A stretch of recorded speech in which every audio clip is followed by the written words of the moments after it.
Hello दोस्तों, नमस्कार। स्वागत है आप सभी का आज की नई वीडियो में। क्रिमिनल प्रोसीजर कोड CRPC 1973, इसके अंदर हम दो सेक्शन आज डिस्कस करेंगे। Basically section number 195 and 196। देखिए, ये जो दोनों सेक्शन है ना, ये डील करते हैं हमारे पुलिस ऑफिसर की पावर को लेकर regarding the search during the investigation. देखिए, इस वर्ड को आप जरूर ध्यान से सुनिएगा, मेरा जो मैंने यूज किया है ड्यूरिंग द इन्वेस्टिगेशन। जब ये सर्च होती है ड्यूरिंग द इन्वेस्टिगेशन, यहाँ पुलिस ऑफिसर को पावर है कि वो सर्च के दौरान कैसे इन्वेस्टिगेशन करता है, इन्वेस्टिगेशन के दौरान कैसे सर्च करता है और कैसे वो सर्च का प्रोसीजर फॉलो करता है।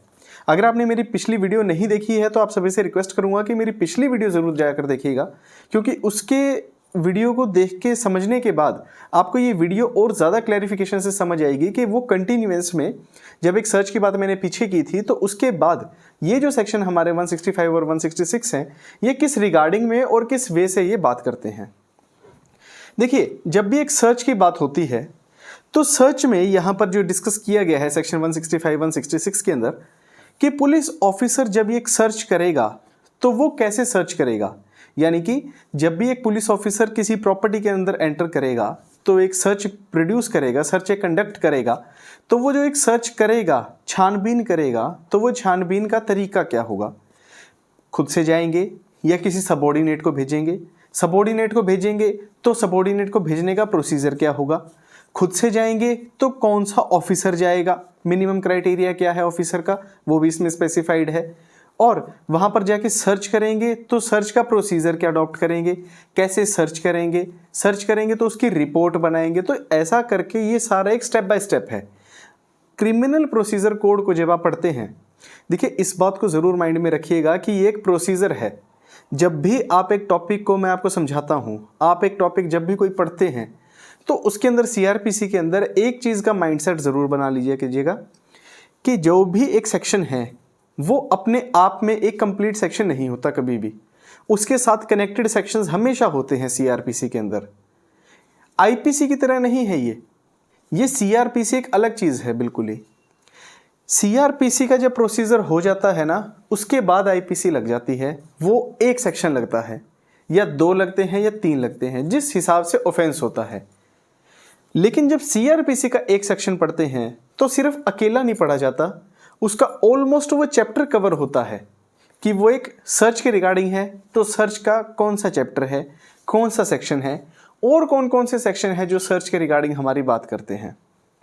तो एक प्रोसीजर है, तरीका है, एक स्टेप बाय स्टेप चीज़ें हैं, एक स्टेप बाय स्टेप प्रोसीजर है, एक स्टेप बाय स्टेप तरीका है कि क्रिमिनल जब ऑफेंस होता है, कोई क्राइम होता है तो उसके अंदर क्या किया जाता है। जो मैं आपको टॉपिक पढ़ा रहा हूँ ये कोर्ट के प्रोसीजर से पहले के प्रोसीजर हैं।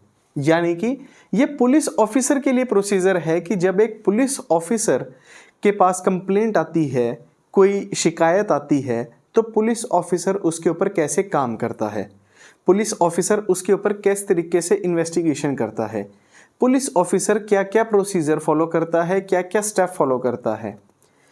देखा जाए तो पुलिस के पास CRPC के अंडर और वैसे भी बहुत ज़्यादा पावर्स हैं।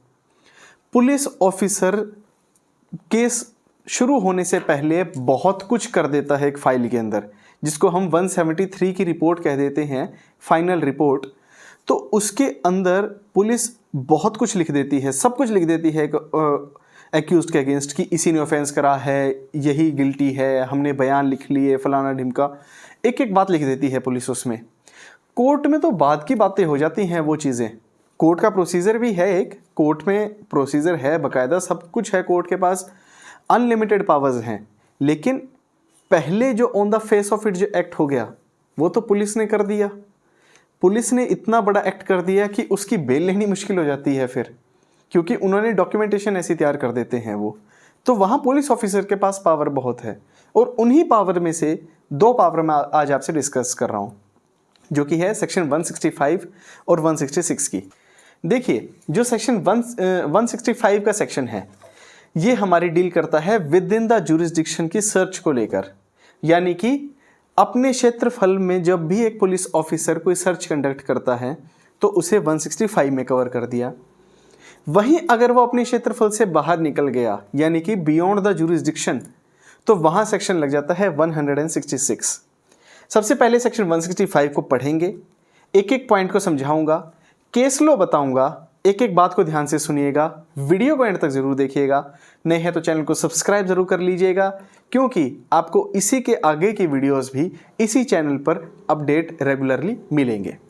तो चलिए, section number 165, search by police officer. Police officer, whenever an officer in charge of a police station or a police officer making an investigation has reasonable ground for believing that anything necessary for the purpose of an investigation।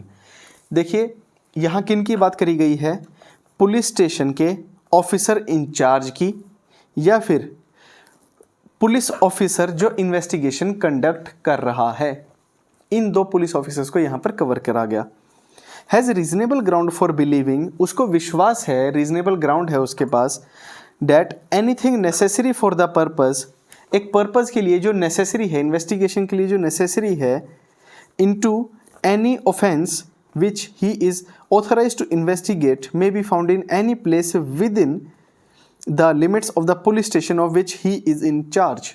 यानी कि जो घटना है, घटना के लिए जो वो इन्वेस्टिगेशन पुलिस ऑफिसर कर रहा है, उसके लिए उसे इन्वेस्टिगेशन करनी है, उसे जो रीजनेबल लगता है, पुलिस ऑफिसर को तो सारे रीजनेबल लगते हैं। देखा जाए तो पुलिस ऑफिसर कह देगा आपको कि जी मुझे रीजनेबल लगता है कि आपको आपके घर की तलाशी लेनी है, तो ले लेगा, वो रीजनेबल है। 165 बहुत ही वाइडर टर्म का वर्ड है रीजनेबल, ठीक है। Of which he is in charge, जो जिस सर्च का उसके पास चार्ज है, और to which he is attached, and that such thing cannot be in his opinion be otherwise obtained without undue delay. Such officer may after recording in writing the ground of his belief and specifying in such writing so far as possible the things for which search is to be made, search or cause search to be made for such thing in any place within the limit of such station। इनमें क्या लिख दिया, police officer को reasonable लगेगा, वो search conduct कर देगा। दूसरा, वो अपने रोज़ नामचे में एंट्री करेगा।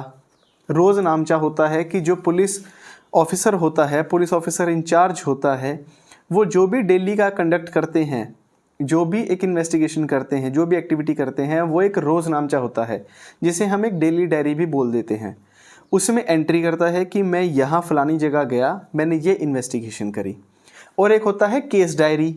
केस डायरी के अंदर भी वहाँ पर नोट करा जाता है। केस डायरी की यहाँ बात नहीं करी गई है, वो बात करी गई है आगे सेक्शनों में, ठीक है। तो वो भी एक अलग रिकॉर्ड तैयार होता है। तो पहला क्लॉज क्या बता दिया कि जहां उसके स्टेशन के अंडर उसे लगेगा कि सर्च कंडक्ट करना है, वो एक कंडक्ट सर्च कर देगा, ठीक है। दूसरा पॉइंट, अब police officer proceeding under sub section 1 shall if practicable conduct the search in person. In person यानी कि खुद से वो सर्च कंडक्ट करेगा।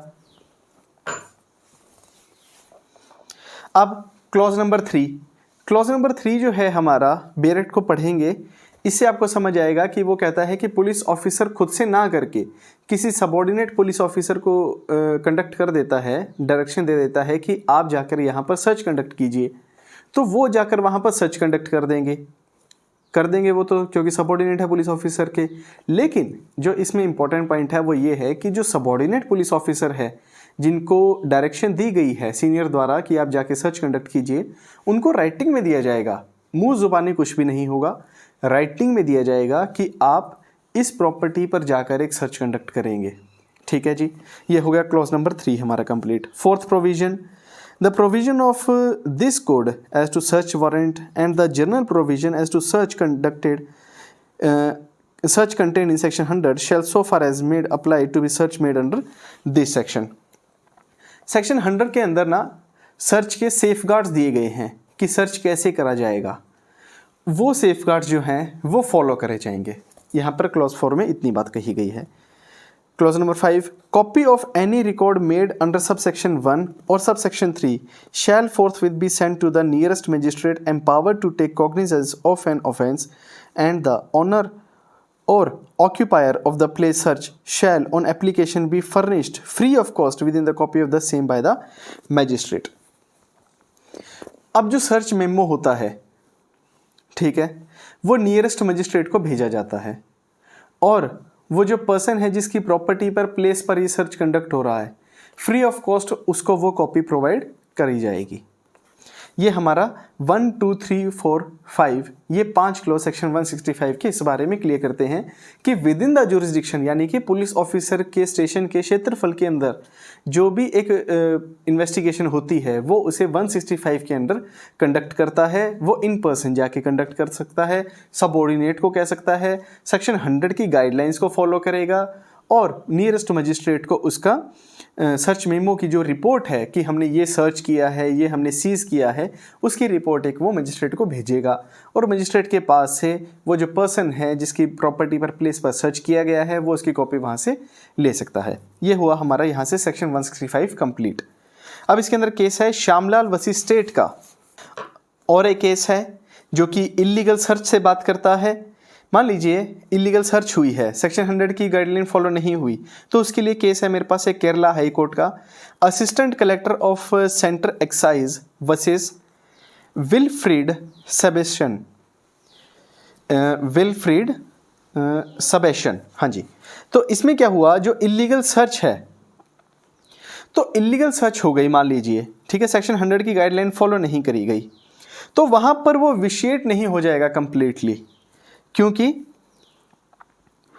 उसके अंदर वो ट्रायल को विशिएट नहीं करेगा। वो इलीगल हुआ है, उसका एक अलग प्रोसीजर आप चला सकते हैं कि हमारे यहाँ पर इलीगल सर्च करी गई है, लेकिन मान लीजिए वहाँ से कोई आर्टिकल सीज किया है, कोई आपके पोजेशन में ऐसी चीज़ थी जो कि इलीगल थी और वो पुलिस ने सीज कर ली, तो वहाँ पर वो अपना वायलेट नहीं करेगा उसको कि वो इलीगल कंडक्ट नहीं कह दिया जाएगा कि उसको ये तो गलत है, टोटली रॉन्ग है, ऐसा नहीं कहा जाएगा।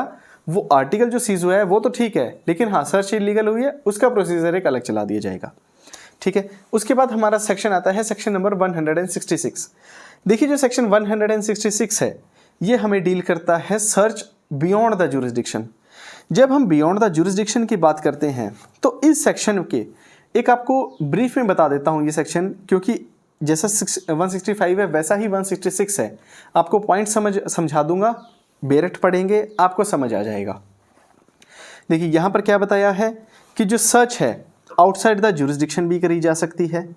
इसका एक क्लॉज 1 पढ़ लेते हैं बस, ठीक है। ये बोलता है an officer in charge of a police station और a police officer not being below the rank of a sub inspector making an investigation may require an officer in charge of other police station whether in the same or of different district to cause search to be made in any place in any case in which the former officer may cause such search to be made within the limit of his own station।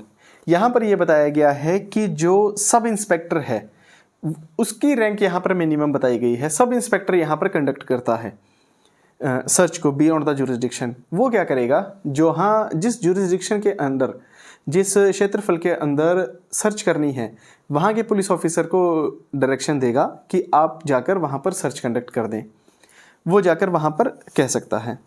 और दूसरी बात, वो police officer in person भी जा सकता है, यानी कि एक ए प्लेस है, वहाँ के सब इंस्पेक्टर ने कहा कि बी प्लेस के पुलिस ऑफिसर को कि आप वहाँ पर जाकर सर्च कर दीजिए, और वो बी पुलिस ऑफिसर के साथ, बी स्टेशन के पुलिस ऑफिसर के साथ ए वाला खुद जाकर भी वो इन पर्सन जाकर भी सर्च कंडक्ट कर सकता है।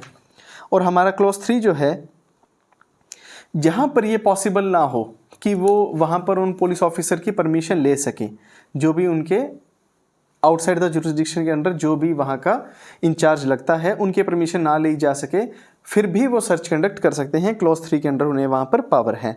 अब उसके बाद हमारा क्लॉज 4 जो इसमें बोलता है कि यहाँ पर जो एक रिपोर्ट तैयार करी जाएगी उसकी एक रिपोर्ट जो है वो आपको जो भी लिमिट जुडिशियल लिमिट के अंदर वहाँ पर जो ऑफिसर है वहाँ पहुँचा दी जाएगी, और सेक्शन 100 का जो है वो डिटेल्स वहाँ पर लिख दी जाएंगी सारी की सारी, और वहाँ के जो नियरेस्ट मजिस्ट्रेट हैं उनको भी वो एक कॉपी दी जाएगी। सेक्शन 166 क्लॉज 4 हमारा इस बारे में क्लियर करता है। देखिए 165, 166 ये सेम है, लेकिन हाँ जो बियॉन्ड द जुरिस्डिक्शन में आ जाता है तो वहाँ पर थोड़ा सा फॉर्मेलिटीज़ बढ़ जाती है, क्योंकि जिसके जुरिस्डिक्शन में आप जा रहे हैं उनको भी वो सारा रिकॉर्ड देना पड़ता है। अब लास्ट सेक्शन आ गया, जो भी ओनर ऑक्यूपायर होगा उस जगह का उसको फ्री ऑफ कॉस्ट वो एक कॉपी दे दी जाएगी।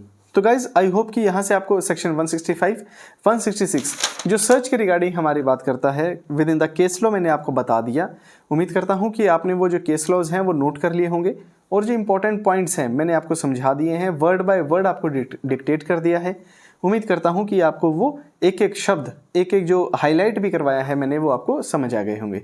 उम्मीद करता हूँ कि आप इस वीडियो को लाइक ज़रूर करेंगे, नहीं है तो चैनल को सब्सक्राइब ज़रूर कर लीजिएगा। लेकिन अगर पुराने भी हैं, सब्सक्राइब अभी तक नहीं किया है तो भी फ्रेंड्स रेड कलर का बटन दबा दीजिएगा सब्सक्राइब का, ठीक है। तो इसको सब्सक्राइब कर दीजिएगा ताकि हमारा जो यूट्यूब का फैमिली है वो और ग्रो हो सके। अगर आपकी कोई क्वेरी हो मुझे कमेंट सेक्शन में फ्रीली आप पूछ सकते हैं। Thank you so much, bye bye, take care.